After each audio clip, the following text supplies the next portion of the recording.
स्टिलको प्रयोग कुनै काम वा घटना नसकिएको वा अझै भइरहेको छ भन्नका लागि स्टिलको प्रयोग गरिन्छ। स्टिलको अर्थ हुन्छ अझै।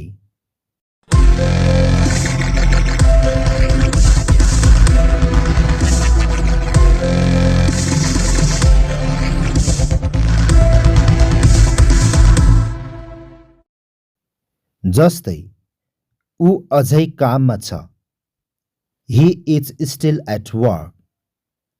He is still at work. He is still at work.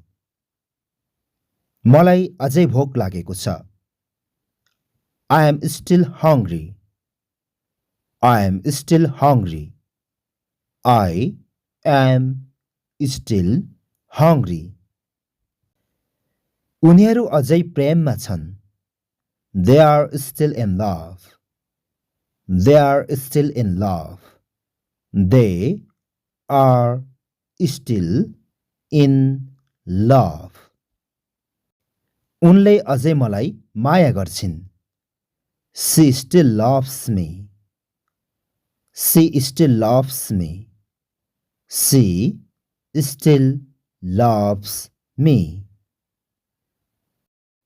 ऊ अझै सक्रिय छ। He is still active. He is still active. He is still active. म अझै डराएको छु।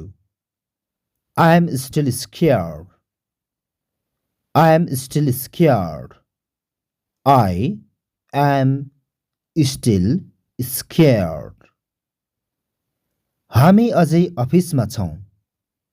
We are still at the office. We are still at the office. We are still at the office. चराहरू अझै उडिरहेका छन्। The birds are still flying. The birds are still flying. The birds are still flying. उनीहरू अझै कुरा गरिरहेका छन्। They are still talking. They are still talking. They are still talking. बच्चा अझै रोइरहेको छ। The baby is still crying.